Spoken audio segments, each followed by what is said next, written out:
सियावर रामचंद्र भगवान की, सियावर रामचंद्र भगवान की, पवन सुत हनुमान की, पवन सुत हनुमान की, वृंदावन बिहारी लाल की, वृंदावन बिहारी लाल की, भारत माता की, भारत माता की, गंगा मैया की, गंगा मैया की, नमः पार्वती पतिये हर हर।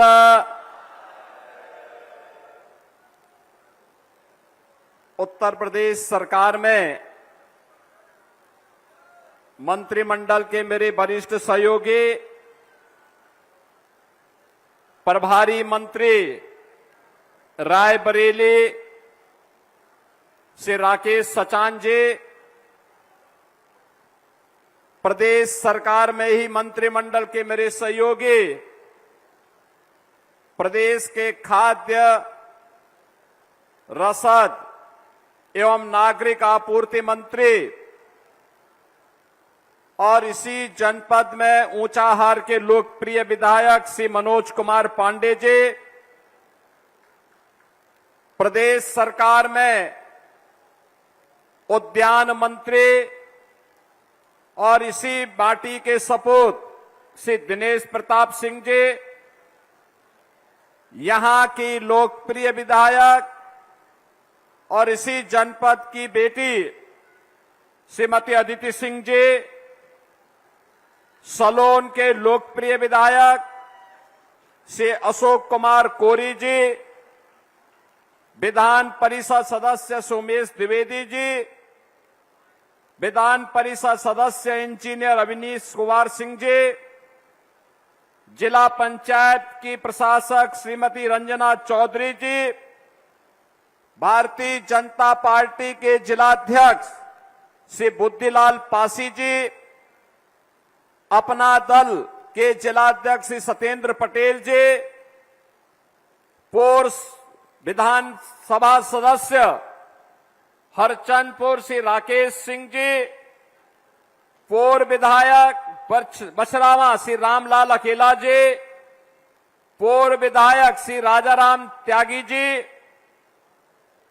पूर्व विधायक सरेनी श्री धीरेन्द्र बहादुर सिंह जी, पूर्व सदस्य विधान परिषद श्री राकेश प्रताप सिंह जी, जिला सहकारी बैंक के अध्यक्ष श्री विवेक विक्रम सिंह जी, भारी संख्या में उपस्थित भारतीय जनता पार्टी, अपना दल और सभी सहयोगी दलों के हमारे सभी पदाधिकारीगण और भारी संख्या में रायबरेली जनपद से जुड़े हुए विधानसभा रायबरेली, विधानसभा हरचंदपुर, विधानसभा बछरावा के मेरे सभी उपस्थित बहन और भाइयों, आज मुझे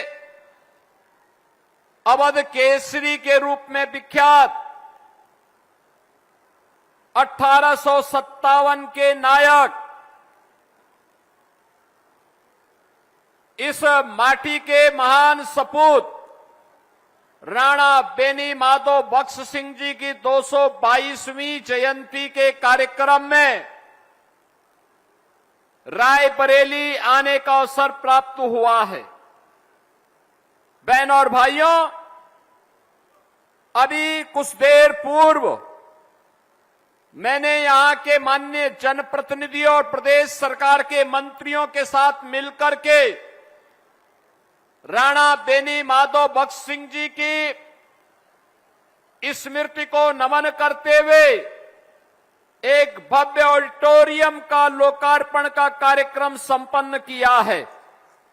मैं रायबरेली की जनता को भव्य ऑडिटोरियम के साथ ही आज इन 3 विधानसभा क्षेत्रों से जुड़े हुए 879 करोड़ रुपए की इन नवीन परियोजनाओं के लोकार्पण और शिलान्यास के अवसर पर हृदय से बधाई देता हूं आप सबके प्रति अपनी शुभकामनाएं देता हूं।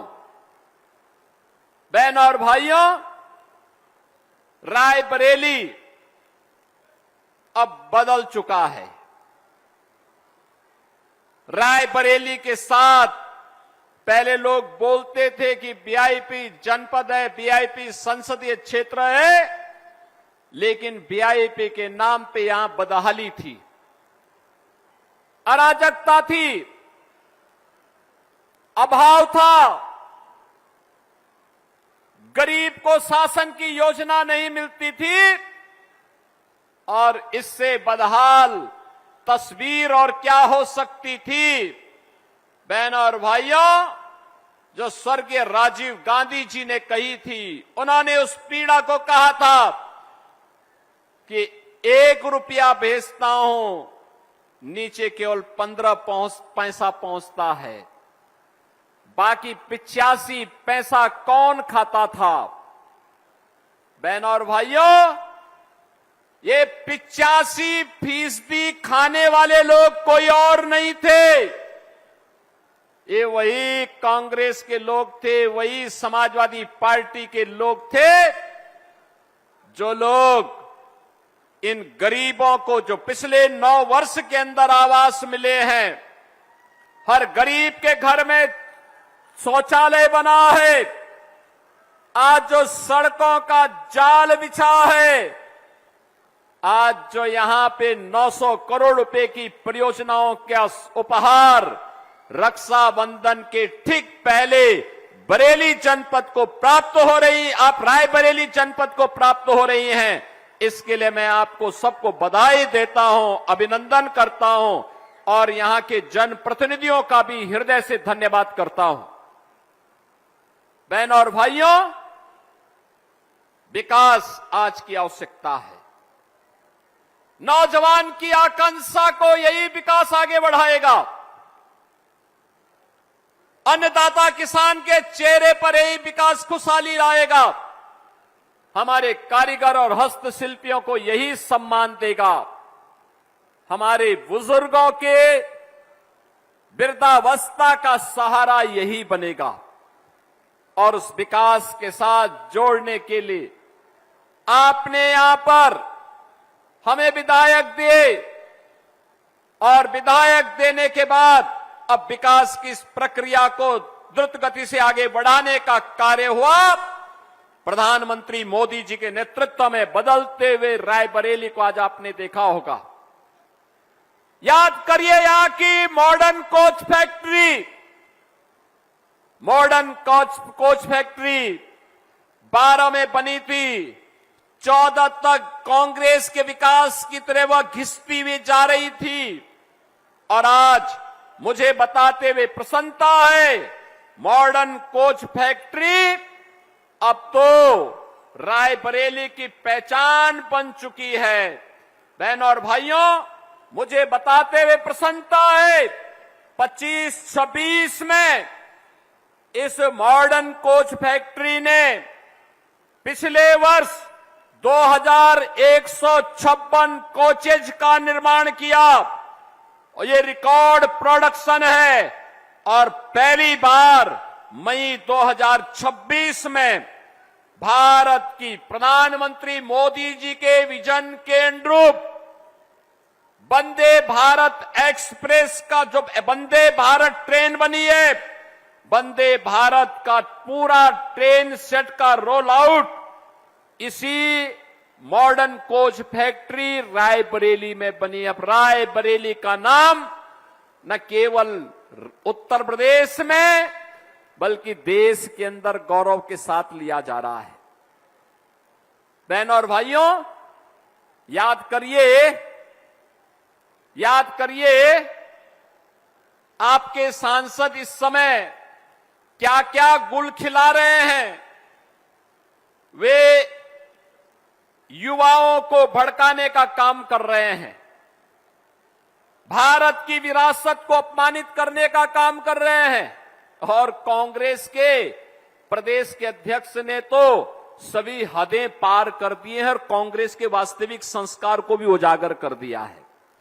कल वो हनुमानगढ़ी गए थे अयोध्या में, हमारा पवित्र धाम है।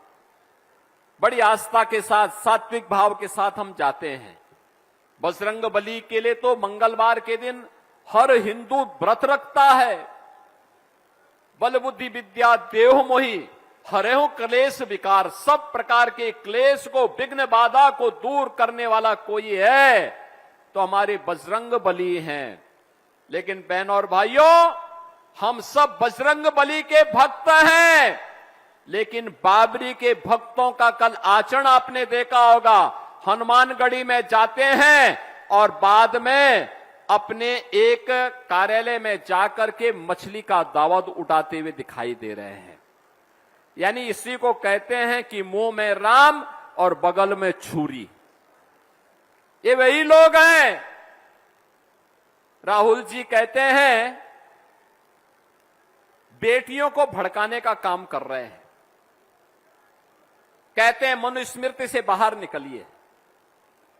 भाई, भारत की परंपरा तो ऐसी है, आप माने या ना माने कोई फर्क नहीं पड़ता है, लेकिन गलत तथ्यों से अवगत तो मत कराइए। आपको मनुस्मृति को मानना है मानिए, नहीं मानना है मत मानिए, लेकिन मनुस्मृति की अच्छाइयों को भी बताइए और बुराइयों को भी बताइए। बहस करिए इस पर। अथर्ववेद जिसकी चर्चा करता हो, शतपथ ब्राह्मण में जिसकी चर्चा हुई हो, महाभारत जिसके बारे में चर्चा करता हो और मत्स्य पुराण जिसकी महिमा का गान करता हो, उस मनु को आप अपमानित क्यों करना चाहते हैं? आप माने ना माने, कभी हमने नहीं कहा। आप तो राम की विरासत को भी अपमानित करते हैं। आपकी पार्टी ने तो कह दिया था कि राम हुए ही नहीं, लेकिन आज अयोध्या में कल भी आचरण आपकी पार्टी का और आपके नेताओं का आचरण देश ने देखा है, दुनिया ने देखा है। आप माने ना माने, लेकिन याद रखना, आज भी हर सनातनी जिस काल गणना को मानता है, वह काल गणना किसी और ने नहीं दी है। राहुल जी, वह काल गणना मनु ने दी है, और वह काल गणना है जब पलक झपकता है उसको निमेष कहते हैं। हमारे यहां काल गणना पलक झपकने को निमेष कहते हैं। 25 निमेष का एक काष्ठा होता है और एक 30 काष्ठा का एक कला, 30 कला का एक मुहूर्त और 30 मुहूर्त का एक अहोरात्र। अहोरात्र का मतलब एक पूरी रात और दिन मिलाकर के एक अहोरात्र होता है। 15 दिन यानी एक 15 अहोरात्र का एक पक्ष होता है और 2 पक्ष का, यानी कृष्ण पक्ष और शुक्ल पक्ष, हर महीने में 2 पक्ष चलते हैं, तो 2 पक्ष का एक माह होता है। 6 माह का एक अयन होता है और 2 अयन का एक वर्ष होता है। याद रखना, मकर संक्रांति का आयोजन जब हम करते हैं, भगवान सूर्य जब उत्तरायण में आते हैं तो मकर संक्रांति आती है। हम लोग नदियों में स्नान करते हैं, प्रयागराज में माघ का मेला लगता है। हम लोग जाते हैं, संगम में स्नान करते हैं, और भीष्म पितामह ने तो उत्तरायण आने के लिए अपने शरीर को सरसैया में वेदना में झेलते रहे, लेकिन उत्तरायण आने के बाद ही अपने प्राणों को छोड़ा था। ये 2 अयन का एक वर्ष होता है, और याद रखना, इससे बड़ी काल गणना दुनिया में नहीं। 43,32,000 वर्ष का एक महायुग हमने माना है, एक पर्याय माना है। 31 पर्याय को एक मनवंतर के रूप में माना है और 14 मनवंतर को एक कल्प के रूप में माना है। यह भारत का काल गणना है और ये किसी और ने नहीं। राहुल जी, ये आपके नाना ने नहीं दिया है, पर नाना ने नहीं दिया है, आपकी दादी ने नहीं दिया है, ये दिया है मनु ने दिया है, ये मनु ने दिया है, और जिसको आज भी हर सनातनी जिसका पालन करते अपने पर्व और त्योहारों को मानता है। मैं मानता हूं कि आपका विश्वास भारत की सनातन परंपरा में नहीं है। आप यूपी के बाहर जाते हैं, रायबरेली और अमेठी आपके लिए वोट बैंक प्राप्त करने का केवल माध्यम रहा है। आप यूपी के बाहर जाते हैं तो यूपी की निंदा करते हैं, भारत के बाहर जाते हैं तो भारत की निंदा करते हैं। देश की सीमाओं पे, देश की सीमाओं की रक्षा करने वाले सैनिकों को कटघरे में खड़ा करते हैं, भारत की विरासत को अपमानित करते हैं, नौजवानों को भरमाने का काम करते हैं। लेकिन भारत का नौजवान बुद्धिमान है, प्रतिभाशाली है, वह आपके बहकावे में आने वाला नहीं है। आपने देखा होगा जंतर मंतर की घटना में जिस बेटी ने प्रधानमंत्री जी के प्रति अपमानजनक टिप्पणी की थी, उसने अगले एक सप्ताह के अंदर माफी भी मांगी और उसके माता पिता ने भी माफी मांगने के लिए मजबूर हो गए थे। आपके संस्कार हो सकता है भारत की परंपरा के साथ मेल न खाते हो, लेकिन कम से कम हमारी वर्तमान पीढ़ी के जीवन के साथ खिलवाड़ न करें। आप विकास नहीं करा सकते, विकास में आपकी रुचि नहीं, रायबरेली के विकास में आपकी रुचि नहीं। एक जिम्मेदार नेता के रूप में आपको आचरण करके लोगों के सामने एक मिसाल प्रस्तुत करनी चाहिए थी। बहन और भाइयों, सर्वाधिक समय तक रायबरेली और अमेठी में कांग्रेस और कांग्रेस के द्वारा थोपे गए लोग जनप्रतिनिधि के रूप में नेतृत्व दिए हैं, लेकिन इन्होंने कभी भी भारत की आजादी के इन क्रांतिकारियों को, इन नायकों को सम्मान देने का कार्य नहीं किया, क्योंकि सम्मान में ये मानते हैं कि सम्मान तो केवल यहां एक परिवार का होता है। इनका मानना है केवल उनके परिवार का सम्मान मिलना चाहिए, यानी केवल कांग्रेस का मानना है कांग्रेस को सम्मान मिले, और समाजवादी पार्टी को कहना है कि केवल सेफई सिंडिकेट को सम्मान मिले। बहन और भाइयों, इस सेफई सिंडिकेट एक दूसरा है। कोई भी गुंडा होगा आपके कस्बे में, आपके क्षेत्र में, आपके जनपद में, आपके प्रदेश में, वह गुंडा अपने को संस्कारों से समाजवादी पार्टी के नजदीक पाता है, उसके नजदीक पाता है। उनका काम था गरीब की जमीन पे कब्जा करना, व्यापारी से चौद वसूली करना, बेटी की सुरक्षा में सेंध लगाना, और राहुल गांधी के ही संस्कारों में रंगे हुए समाजवादी पार्टी के बबुआ का भी एक बयान परसों आया है।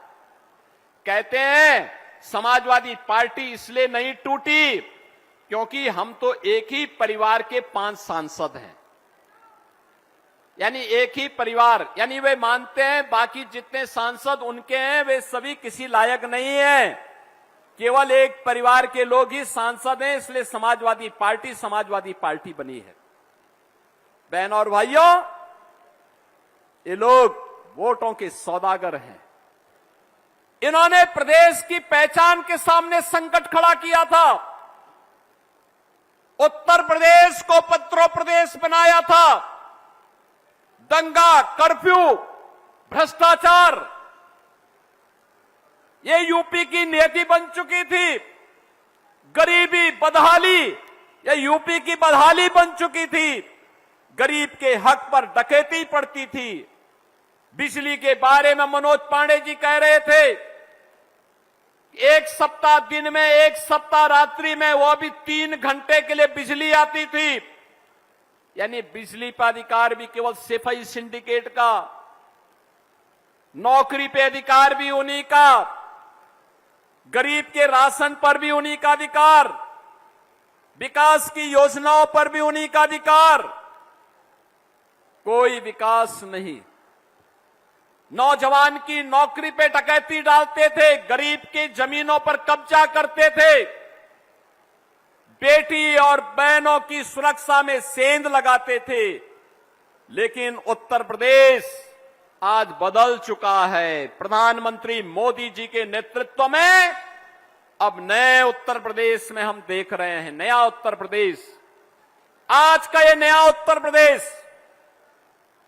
बहनों और भाइयों, यहां पे अब बेटी और व्यापारी की सुरक्षा में कोई सेंध नहीं लगा सकता। और सरकार का पहले से तय, पहले से ही जीरो टॉलरेंस कि बेटी और व्यापारी की सुरक्षा में कोई सेंध लगाएगा तो दो ही जगह होगी, या तो जेल या जहन्नुम। इसके अलावा तीसरी जगह नहीं होगी। बहनों और भाइयों, आज प्रदेश में 16 करोड़ गरीबों को फ्री में राशन मिल रहा है। पहले ये राशन एक कांग्रेसी और ये सपाई चट कर जाते थे। आज प्रदेश के अंदर 10 करोड़ गरीबों को आयुष्मान भारत की सुविधा में या मुख्यमंत्री जन आरोग्य योजना के अंतर्गत फ्री में 5 लाख रुपए की स्वास्थ्य बीमा का कवर प्राप्त हो रहा। हर वर्ष 5 लाख रुपए की स्वास्थ्य उपचार किसी भी इम्पैनल्ड हॉस्पिटल में वे करा सकते हैं, कोई रोक टोक नहीं। आज प्रदेश के अंदर जब नौकरी निकलती है तो रायबरेली का नौजवान भी नौकरी प्राप्त करता है। मैं पूछता हूं कि बाबू कहां से, या कोई बेटी आती, मैं पूछता हूं बेटी कहां से हो, कहती रायबरेली से। रायबरेली की बेटी भी नौकरी पाती है, रायबरेली का बेटा भी आज नौकरी प्राप्त करता है। ये है आज कोई भेदभाव नहीं, विकास में कोई भेदभाव नहीं। हमने अगर राणा बेनी माधव भगत सिंह जी के नाम पर स्मारक बनाया है तो अपनी ही पार्टी के नेता, पूर्व विधायक स्वर्गीय दल बहादुर कोरी के नाम पर भी राजकीय पॉलिटेक्निक का नामकरण करके सलोन में उन्हें सम्मानित किया है। मैंने आज ही कहा है, हम लोग आए हैं राणा बेनी माधव भगत सिंह जी को सम्मान देने के लिए, लेकिन ये सम्मान तब तक अधूरा है जब तक बीरा पासी जैसे वीरों को सम्मान न मिले। और इसलिए बीरा पासी की प्रतिमा भी लगेगी, उनका भी भव्य स्मारक बनेगा। ये रायबरेली तो किसानों के बलिदान की साक्षी रही है। कांग्रेस बुला गई, उनको लगता है जैसे कांग्रेस के आने के बाद ये सब कुछ देश ही बना है। ये प्राचीन देश है। कांग्रेस ने देश को बांटा, कांग्रेस ने समाज को बांटा, कांग्रेस ने संविधान का गला घोंटा और आज फिर समाज को बांट करके तुष्टीकरण की नीति पर चल करके देश को की सामाजिक एकता को छिन्न भिन्न करने के लिए ये लोग विदेशी पैसे के बल पर भारत की सामाजिक एकता को खंडित करना चाहते हैं। हमें सतर्क और सावधान होकर के प्रवर्तमान में मोदी जी के नेतृत्व में चल रहे विरासत और विकास के इस अभियान को आगे बढ़ाना चाहिए। बहनों और भाइयों, कल कांग्रेस के प्रदेश अध्यक्ष का आचरण अयोध्या में आपने देखा होगा। ये भारत की विरासत को अपमानित करने जैसा है। याद करिए, ये लोग पहले राम की विरासत पर प्रश्न उठाते थे, कहते थे राम हुए ही नहीं। कृष्ण की विरासत पर प्रश्न खड़ा करते थे, कहते थे कृष्ण हुए ही नहीं। और आज जब अयोध्या में 500 वर्षों की गुलामी की बेड़ियों को तोड़ करके प्रभु श्री राम का भव्य मंदिर का निर्माण का कार्य संपन्न हुआ है, ये लोग उसको पचा नहीं पा रहे हैं। बहनों और भाइयों, मैं धन्यवाद दूंगा श्री मनोज पांडे जी को। विधानसभा का सत्र चल रहा था, कांग्रेस की, समाजवादी पार्टी की तरफ से प्रस्ताव आया था और कांग्रेस की तरफ से भी यहां पर हमारे सामने विधानसभा में प्रस्ताव आया था कि भाजपा के लोग तो अयोध्या गए, हम लोग भी अयोध्या जाना चाहते हैं। मैंने स्पीकर साहब से कहा, मैंने कहा सभी सदस्यों को एक दिन अयोध्या की यात्रा में भगवान राम के मंदिर का दर्शन कराने के लिए लेके चलना चाहिए। उन्होंने कहा कि जब भी सरकार कहेगी हम सभी विधायकों को लेके पहुंचेंगे। और बहनों और भाइयों, जैसे ही योजना बनी, समाजवादी पार्टी ने उससे अपने आप को विड्रॉ कर दिया। समाजवादी पार्टी ने कहा कि हम नहीं जाएंगे, लेकिन मनोज पांडे जी ने कहा, मनोज पांडे जी ने कहा नहीं, राम, हमारे मतभेद भले ही पार्टी के स्तर पर हो सकते हैं, राम के साथ हमारे मतभेद नहीं हो सकते। राम हमारे प्रभु हैं, हमारे आराध्य हैं, और समाजवादी पार्टी की इन बेड़ियों को तोड़ करके मैं अयोध्या जाऊंगा। और वे अयोध्या आए, उसकी कीमत उन्हें क्या चुकानी पड़ी? यानी प्रभु राम के प्रति श्रद्धा व्यक्त करने की कीमत क्या थी कि सपा के राष्ट्रीय अध्यक्ष अखिलेश यादव जी ने उन्हें समाजवादी पार्टी से बाहर का रास्ता दिखा दिया। हमने कहा चिंता मत करिए, आप भारतीय जनता पार्टी में आइए। आपने राम भक्ति दिखाई, आपने कहा प्रभु हमारे राम हैं, राम हमारे प्रभु हैं, आपका सम्मान है, हम आपका सम्मान करेंगे, आप आइए पार्टी में। और उन्होंने आज भारतीय जनता पार्टी के साथ मिलकर के आगे की राजनीतिक यात्रा को प्रारंभ करने का निश्चय किया है। बहनों और भाइयों, जो राम का होगा वो हमारे काम का होगा, जो राम का नहीं होगा वो हमारे किसी काम का नहीं होगा। जाके प्रिय न राम वेदे ही तजिए ताहि कोटि बैरी सम यद्यपि परम स्नेही। वह कितना भी प्रिय क्यों न हो, जो राम का नहीं वो हमारे किसी काम का नहीं। हम सबका और इस अवध क्षेत्र के लोगों का तो संकल्प होना चाहिए। बहनों और भाइयों, 17 के पहले आप यूपी के बाहर जाते थे, पहचान का संकट होता था। लोग कहते थे अरे अच्छा, उत्तर प्रदेश से जहां कर्फ्यू लगता है, जहां दंगे होते हैं, जहां उपद्रव होते हैं, यही तो आपकी पहचान थी। और आज आप जाएंगे देश के अंदर कहीं भी, दुनिया के अंदर कहीं भी, आप बोलेंगे कि मैं यूपी से हूं और उसमें भी कहेंगे कि मैं अवध क्षेत्र से हूं, तो दूरी बनाने वाला व्यक्ति भी आपके नजदीक आकर के गले मिलने को तैयार होता है, आपके साथ प्रभु राम की प्रतिकृति को देखता है। आपके साथ प्रभु की प्रतिकृति को देखता है। कितना सम्मान मिलता है जब सामने वाले के चेहरे खिलते हुए दिखाई देते हैं। बहनों और भाइयों, जीवन में इससे बढ़कर के कोई सम्मान नहीं हो सकता। याद करिए, सम्मान भी मिल रहा है और गरीबों को उसका हक भी मिल रहा है। गरीब को हक भी मिल रहा है। हमने जाति नहीं पूछी आवास के लिए। कांग्रेस 50 वर्ष में जितने लोगों को आवास नहीं दे पाई, हमने मात्र 9 वर्ष में उतने लोगों को यहां आवास उपलब्ध करवाया है। रायबरेली में प्रधानमंत्री आवास और मुख्यमंत्री आवास उपलब्ध करवाए हैं, उससे ज्यादा उपलब्ध करवाए हैं। कांग्रेस 50 वर्ष में जितने लोगों को शौचालय नहीं उपलब्ध करवा पाई, उससे कई गुना ज्यादा परिवारों के घर में शौचालय बने हैं। युवाओं को नौकरी दिए बिना भेदभाव के, नौजवान के लिए रोजगार के लिए सीएम युवा योजना लॉन्च की है। अभी मंच पर मैंने तमाम लोगों को वहां उसका अधिकार पत्र भी दिया है और मुझे बहुत अच्छा लगा। सपेरा समुदाय घुमंतु जाति होती थी, अब तो हमारी सरकार ने घुमंतु विकास बोर्ड बना दिया है प्रदेश में, उनके लिए भी एक विकास बोर्ड बनेगा। सपेरा समुदाय को भी अब जमीन के पट्टे मिले हैं। उनके लिए आवास भी स्वीकृत हुआ है, यानी दोहरा लाभ।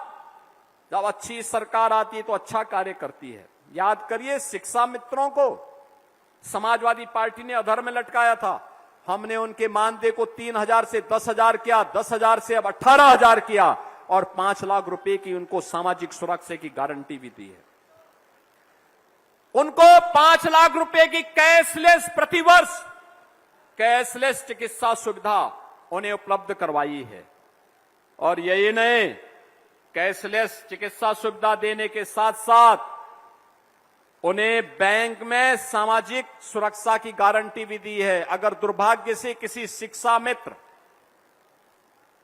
या किसी अनुदेशक की किसी दुर्घटना में दिव्यांगता होती है, दुर्भाग्य से मौत होती है, उसके परिवार को 30 लाख से लेकर 35 लाख रुपए की नगद सहायता बैंक मुहैया करवाएगा।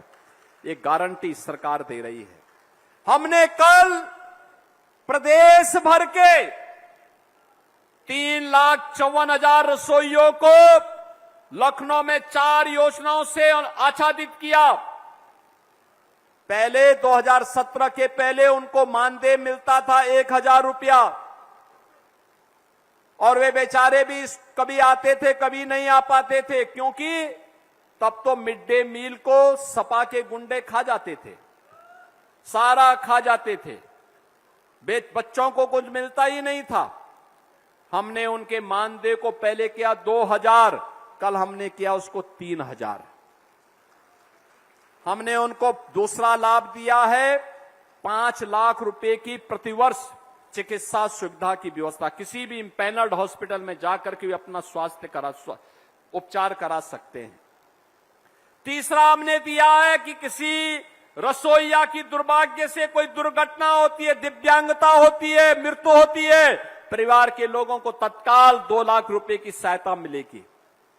और चौथा किया है कि उन्हें ड्रेस के लिए केवल 500 रुपया मिलता था, हमने उसको 1,000 रुपया कर दिया है। बहन और भाइयों, अच्छी सरकार होती है बिना भेदभाव के सबको लाभ मिलता है। ये रसोइया तो सब जाति के हैं, शिक्षा मित्र भी सभी जातियों के हैं, अनुदेशक भी सभी जातियों के हैं, जिन महापुरुषों का स्मारक बनाए जा रहे हैं ये सभी जातियों के हैं। कांग्रेस की पीड़ा तो है अयोध्या में राम मंदिर क्यों बन गया, क्योंकि ये तो कहते थे राम हुए ही नहीं। समाजवादी की पीड़ा भी यही है कि जिन राम भक्तों पर हमने गोली चलाई थी, अंततः राम भक्तों का संकल्प पूरा हुआ। जो राम भक्त नारा लगाते थे कि राम लला हम आएंगे, मंदिर वहीं बनाएंगे। अवध क्षेत्र तो सबसे ज्यादा इस आंदोलन में सहभागी बना था। राम लला हम आएंगे, मंदिर वहीं बनाएंगे। गांव के गांव थे जिन्होंने 500 वर्षों में चप्पल नहीं पहनी थी, सिर में पगड़ी नहीं पहनी थी। एक ही संकल्प था, जब प्रभु राम फिर से विराजमान होंगे हम अपने सिर में पगड़ी लगाएंगे और पैरों पे चप्पल तब पहनेंगे। वह संकल्प पूरा हुआ है। डबल इंजन सरकार प्रधानमंत्री मोदी जी के नेतृत्व में आज पूरा हुआ। लेकिन फिर से अयोध्या को अपमानित करने का काम समाजवादी पार्टी और कांग्रेस के लोग कर रहे हैं। लगातार आपकी विरासत को अपमानित कर रहे हैं। आपको योजनाओं से वंचित पहले किया, विकास से वंचित किया और महापुरुषों का अपमानित किया, विरासत को अपमानित किया, नौजवान की नौकरी में सेंध लगाई, बेटी की सुरक्षा में सेंध लगाई। उत्तर प्रदेश को इन्होंने उपद्रव प्रदेश बनाया। और जब उत्तर प्रदेश आज अपनी पहचान के लिए देश के अंदर मजबूती के साथ आगे बढ़ा है तो इनको ये अच्छा नहीं लग रहा है। बहन और भाइयों, आज यहां पे जो ये 900 करोड़ रुपए की परियोजनाओं की सौगात रायबरेली को प्राप्त हो रही है, जिसमें 879 करोड़ रुपए की परियोजना तो केवल रायबरेली के अन्य विकास की योजनाओं की हैं और 25 करोड़ का प्रोजेक्ट आपके राणा मेरी बेनी माधव बख्श सिंह जी की स्मारक और ऑडिटोरियम का है। ये सभी कार्य आज रायबरेली की जनता को उपलब्ध हो रहे हैं। अब रायबरेली में एम्स भी काम करना प्रारंभ कर दिया है। बहनों और भाइयों, ये डबल इंजन सरकार का वह कार्य है जो रायबरेली को आज एक पहचान दे रहा है। ये कांग्रेस के लोग आज रोजगार को में इनको बोलने का कोई अधिकार नहीं, कोई अधिकार नहीं। कांग्रेस ने एक एम्स बनाया था, मोदी जी ने, अटल जी ने उसे 7 तक पहुंचाया और मोदी जी ने उसे 23 तक पहुंचाने का काम किया। 23 एम्स। आईआईटी, आईआईएम की संख्या कई गुना बढ़ी। एक्सप्रेसवे, रेलवे, मेट्रो का भारी विस्तार हुआ। आज देश के अंदर यूपी ने और दुनिया के अंदर भारत ने अपनी एक पहचान बनाई है। बहनों और भाइयों, इस पहचान पर सेंध लगाने का काम कर रहे हैं ये कांग्रेस, समाजवादी पार्टी और उनके सहयोगी दल। ये लगातार भारत की सुरक्षा में सेंध लगाने का काम करेंगे। हमें इससे सतर्क रहना पड़ेगा और इसीलिए आज मुझे रायबरेली में आने का अवसर प्राप्त हुआ है। मैं आप सबका अभिनंदन करूंगा। आपने लंबे समय तक इंतजार किया और हम लोग यहां पर आज आए हैं, इन विकास की परियोजना की सौगात दे रहे हैं। अभी 28 को रक्षाबंधन है। रक्षाबंधन की सौगात हमने कल रसोइयों से की है। 26 को फिर एक नई योजना अपनी माताओं के लिए हम घोषित करने वाले हैं, प्रदेश भर की माताओं के लिए घोषित करने वाले हैं। सबका साथ और सबका बिना विकास तो इसी बात के साथ चलता है कि विकास और विरासत एक साथ आगे बढ़ेगी। और जब विकास और विरासत आगे बढ़ती है तो विश्वास का प्रतीक होता है। और लेकिन विश्वास तब होता है जब सामूहिक प्रयास होता है। और उस सामूहिक प्रयास के लिए आज रायबरेली में मुझे आप सबके बीच में आने का अवसर प्राप्त हुआ है। मैं इस अवसर पर राणा बेनी माधव भक्त सिंह जी को, बीरा पासी जी को, यहां के उन महान स्वाधीनता संग्राम सेनानियों की स्मृतियों को नमन करते हुए आप सभी के प्रति अपनी शुभकामनाएं देते हुए इन योजनाओं के लिए रायबरेली वासियों को, खासतौर पर रायबरेली सदर, बछरावा और हरचंदपुर के जुड़े हुए सभी पदाधिकारी और वहां की जनता जनार्दन को मैं हृदय से बधाई देते हुए अपनी वाणी को देता हूं विराम। मेरे साथ बोलेंगे जय जय श्री राम, जय जय श्री राम।